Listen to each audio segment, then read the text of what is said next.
History was made at First Energy Stadium on Sunday, but almost nobody realized where they were supposed to be looking.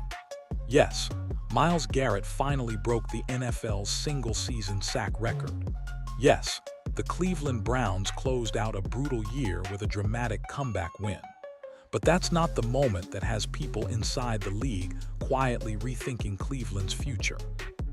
The real moment came after the clock hit zero.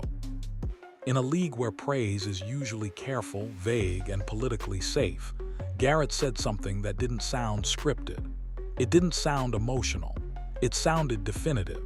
And when a future Hall of Famer speaks with that kind of certainty, people pay attention. Because Garrett wasn't talking about himself. He was talking about his rookie quarterback, Shedeur Sanders. For decades, Browns fans have been conditioned to flinch when the word future comes up. Too many false starts, too many almosts, too many quarterbacks who looked promising until the moment demanded more. Garrett has lived through all of it. Losing seasons, coaching changes, endless resets. He's been the constant in the chaos. So when that guy looks at a rookie and says he knew the moment would be handled, that's not encouragement. That's trust. That's recognition. And what makes this even heavier is what Sanders revealed afterward, that this performance didn't come from confidence alone. It came from fighting through something deeper, mental pressure, emotional weight, battles he'd been carrying quietly all week. This wasn't just a late-game drive. It was a test, one that could have broken a rookie, one that didn't. And by the end of the night, something rare happened in Cleveland. The present and the future looked at each other and nodded. That doesn't happen often. And when it does, it changes everything. For 3 straight weeks, the record sat right there, close enough to feel, far enough to hurt. Myles Garrett wasn't chasing a soft milestone. He was chasing one of the most unforgiving records in football, and by the time the season finale arrived, everyone knew it. That knowledge changed everything. Opposing offenses stopped pretending they could block him straight up. Entire game plans were built around one goal: don't let Garrett get home. Double teams became automatic. Tight ends chipped before releasing. Running backs stayed in protection. Quarterbacks sped up their internal clocks. The moment Garrett lined up, protection shifted his way. What made the chase even more brutal was context. The Cleveland Browns struggled offensively all season, which meant opponents rarely needed to throw late into games. Fewer pass attempts, fewer true rush opportunities. Most edge rushers who chase records benefit from shootouts and desperation throws. Garrett had the opposite. He was hunting history with the fewest chances possible. Against the Cincinnati Bengals, the script looked familiar. For 3 quarters, nothing came easy. Joe Burrow got rid of the ball quickly. Help arrived on almost every snap. Garrett fought through hands, bodies, and angles, but the sack count stayed frozen. You could see the frustration build, not panic, pressure. Then, late in the 4th quarter, everything cracked. With just minutes left, Cincinnati made the one mistake you can't afford to make against a player like Garrett. They left him one-on-one. No chip, no help, one snap, one chance. And Garrett didn't hesitate. He exploded off the edge, bent past the tackle, and buried Burrow for sack number 23. The stadium detonated. Teammates poured onto the field. Defense, offense, coaches, everyone. It wasn't choreographed. It was release. Weeks of tension disappearing in one violent moment. This wasn't a record stumbled into. It was one earned through obsession, patience, and constant resistance. And that's what made it special. Garrett didn't break the record because the Bengals slipped up all night. He broke it because they slipped up once. But as monumental as that sack was, it didn't end the story. Because when the defense jogged off the field and the noise settled, reality hit hard. The game wasn't over. The Browns were still behind. And suddenly, the weight of the night shifted away from the man who made history and onto someone who hadn't yet made his name. And that's where everything changed. The sack changed the energy in the stadium, but it didn't change the scoreboard. And that's the part most people forget.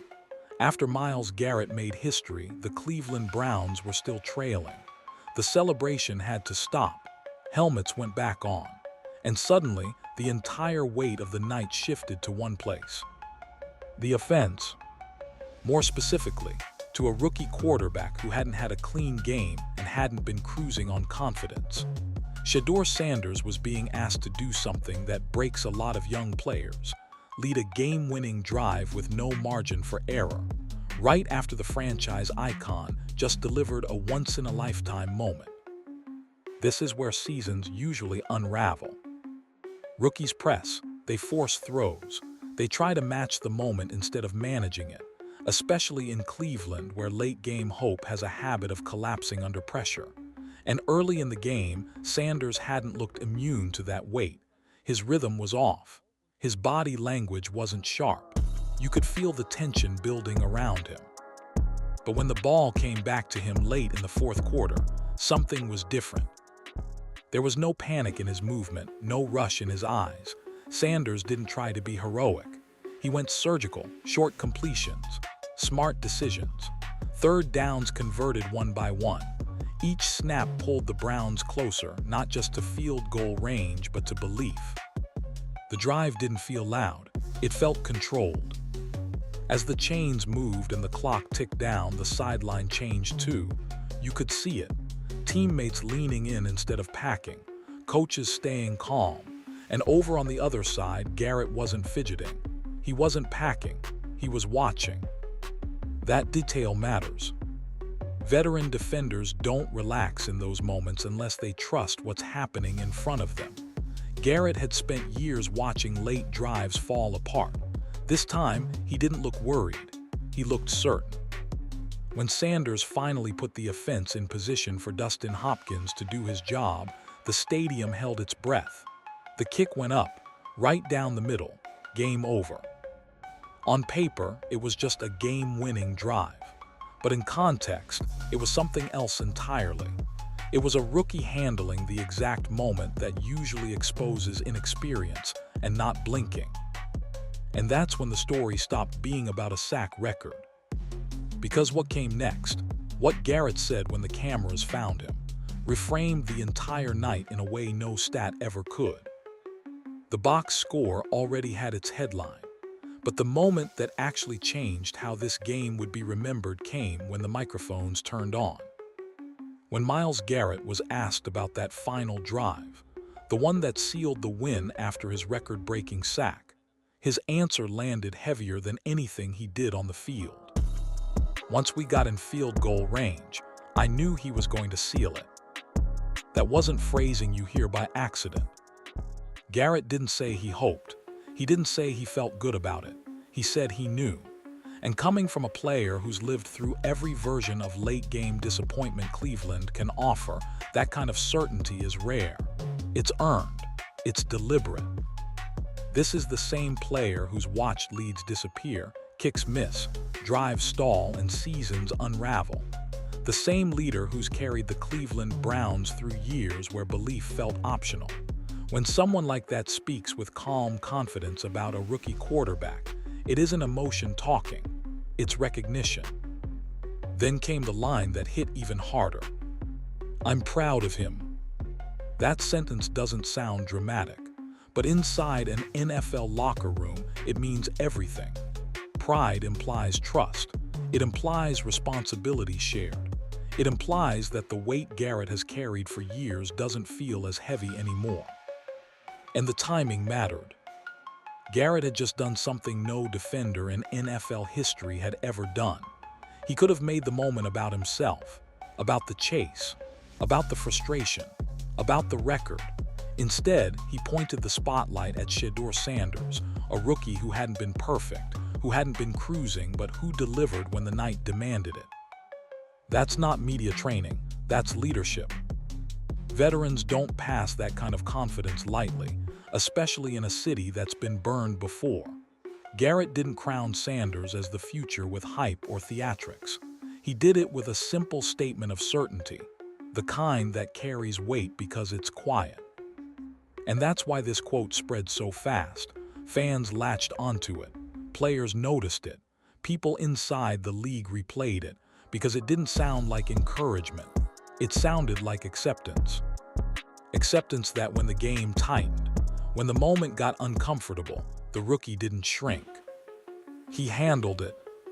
And when a franchise cornerstone recognizes that in real time, it changes how everyone else sees the situation too. But what makes this moment even more powerful is what Sanders revealed next, what he'd been carrying into that drive, and why delivering in that moment meant more than just winning a game. That's where the story goes deeper. What made that drive resonate wasn't just the execution. It was what Shedeur Sanders admitted afterward, and how rarely players say things like this out loud. When asked about his mindset late in the game, Sanders didn't talk about reads or coverage. He talked about weight, the kind that doesn't show up on film. He said his body language had been off all week, that he'd been dealing with battles that had nothing to do with football, mental strain, emotional pressure, spiritual conflict, and he didn't frame it as an excuse. He framed it as reality. That matters. Rookie quarterbacks are usually taught to mask everything. Smile, deflect, keep it surface level. Sanders didn't do that. He acknowledged that the pressure had followed him into the game and that it showed. Early on, the rhythm wasn't there. The energy wasn't clean. Anyone watching closely could see it. And the context makes it heavier. This wasn't just another start. Sanders had spent the season absorbing criticism from every direction. Questions about whether he was ready, whether he was the guy, whether the team should already be thinking about replacements, all while playing behind an unstable offensive situation and learning on the fly in a league that punishes hesitation. That kind of noise adds up. Sanders admitted that those battles affected how he carried himself, his posture, his reactions, his presence, and that's usually where things spiral for young players when doubt creeps in and stays there. But something happened at halftime. Sanders explained that teammates pulled him aside. Not coaches, not speeches, teammates, the people in the trenches with him. They didn't talk about mechanics. They reminded him who he was. They told him directly that what they were seeing wasn't him, that he needed to reset, that he needed to trust himself again. That's not common, and it's not accidental. Teams don't rally around quarterbacks they don't believe in. Veterans don't invest emotional energy into players they think are temporary. What happened in that locker room wasn't damage control, it was belief being reinforced. And when Sanders came back out after halftime, the difference was subtle but real. The game slowed down, the reads looked cleaner, the reaction steadier, not perfect but grounded. Later, Sanders said something that framed the entire night. He said the Browns didn't just win physically. They won mentally. That's the kind of language that separates flashes from foundations. Because physical talent gets you drafted. Mental resilience keeps you on the field. And Sanders didn't just survive that pressure, he processed it, leaned on his people and responded. Which is why the final drive wasn't just clutch. It was proof. Proof that when the moment demanded more than arm strength, when it demanded composure, the rookie did fold. And that's exactly why what came next mattered even more. The easy narrative would be to call it a clutch moment and move on. But what made this drive different wasn't just the outcome, it was the context behind it. Shedeur Sanders didn't walk into this situation undefeated in late-game moments. In fact, earlier in the season, he'd been on the wrong side of similar opportunities. He'd had chances to close, chances to respond, chances that didn't end the way anyone hoped. And that's exactly why this one mattered. After the game, Sanders admitted he'd been thinking about those earlier failures, not obsessing over them, but learning from them. He didn't pretend they didn't exist. He used them as reference points. He understood what went wrong before, the rushed decisions, the emotional weight, the moment feeling bigger than the execution. This time, he approached it differently. Instead of trying to win the game in one snap, Sanders focused on stacking small decisions, taking what the defense gave him, trusting his reads, letting the offense breathe.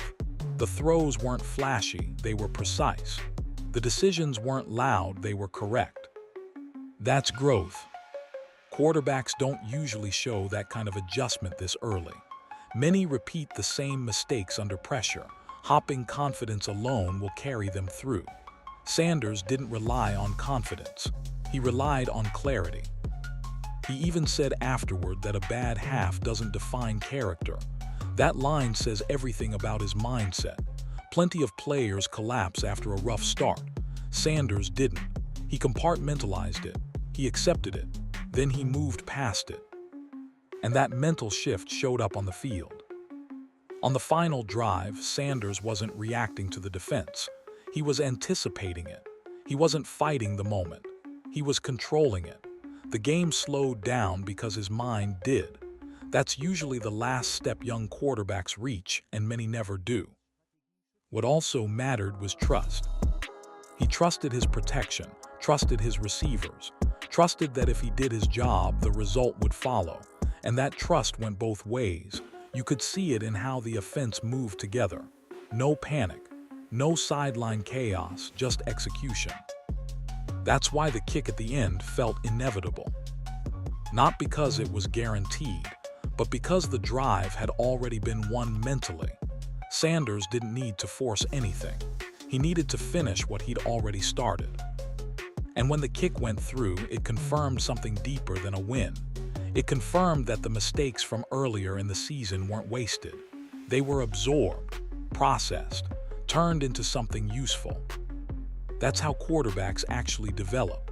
Not in perfect games, but in moments where they fail, adjust, and come back better. Which brings the story to its final turn. Because when a rookie shows that kind of growth, and a franchise legend recognizes it immediately, the implications go far beyond one drive or one game. This is the part that doesn't show up in highlights or box scores, but it's the part franchises spend decades trying to manufacture. Alignment, real alignment, not slogans, not off-season talk, the kind that only reveals itself under pressure.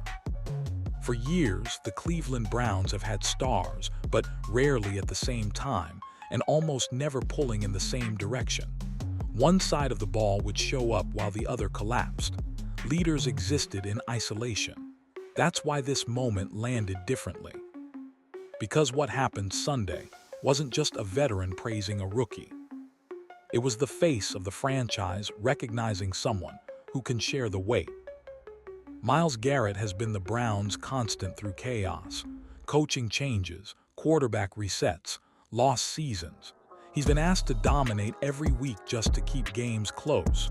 That responsibility shapes how players see the world. It makes them skeptical, guarded, careful with belief. That's why his words mattered so much. When Garrett said he knew Sanders would seal it, he wasn't hyping potential. He was acknowledging reliability. He was saying, without theatrics, that when the pressure shifted to the other side of the ball, he didn't feel the need to overcompensate anymore. That's new in Cleveland. And on the other side of that exchange is Shedeur Sanders, a rookie who didn't respond to that validation with ego or chest pounding. He deflected credit. He talked about teammates, about leaning on the defense, about mutual responsibility. That's not accidental language. That's awareness. Young quarterbacks often try to prove they're the guy. Sanders didn't do that. He showed he understands that leadership isn't dominance, it's trust. It's knowing when to take control and when to rely on others. That dynamic is rare, and when it appears, locker rooms feel it immediately. Veterans start buying in. Young players fall in line. The chaos quiets.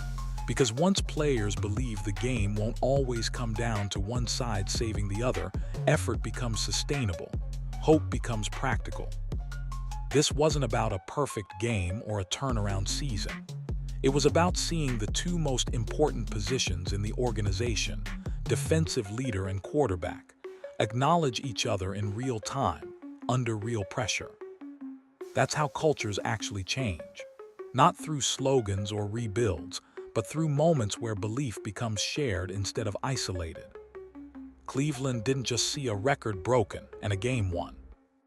They saw proof that the weight they've carried for years might finally be distributed the right way. And when that happens, even losing seasons stop feeling empty. Because for the first time in a long time, the foundation looks like it might actually hold. This is how franchises change. Not with announcements, not with hype videos, and not with off-season promises. They change when pressure exposes truth. And on this night, the truth showed itself quietly, without theatrics, in the words and body language of the people who matter most. Myles Garrett didn't need to make a speech. He didn't need to sell hope. One sentence did all the work. When a player who has carried an organization for years says he knew the rookie would deliver, that's not optimism. That's acceptance. That's a leader recognizing another leader in real time. For Shedeur Sanders, this wasn't about silencing critics or padding a resume. It was about proving something to himself first, that a bad half doesn't define him, that mental pressure doesn't control him, and that adversity doesn't get the final word. He didn't play perfect football. He played honest football. And when the moment demanded composure, he had it. That matters more than stats ever will. For the Cleveland Browns, this wasn't just a win at the end of a rough season. It was a signal that something underneath the losses might finally be forming. Alignment, trust, shared responsibility. The things Cleveland has chased for decades without being able to hold on to. This doesn't erase the past. It doesn't guarantee the future, but it changes the conversation. Because now, belief isn't coming from outside the building. It's coming from inside it, from the locker room, from the leaders, from the moments that can't be manufactured. Franchise quarterbacks aren't crowned by draft position or marketing. They're recognized when the game tightens and teammates don't flinch, when the defense does its job and trusts the offense to finish, when veterans stop carrying everything themselves. That's what happened here. And that's why this moment feels different. Not louder, not flashier, just real. Cleveland has seen promise before, but rarely has it seen proof delivered under pressure and validated by the face of the franchise in the same breath. That combination is rare, and when it shows up, it usually means something is changing. This wasn't the end of a season. It was the first time in a long time that the Browns, present and future, looked at each other and didn't hesitate. And in a place that's waited this long, that might be the most important win of all.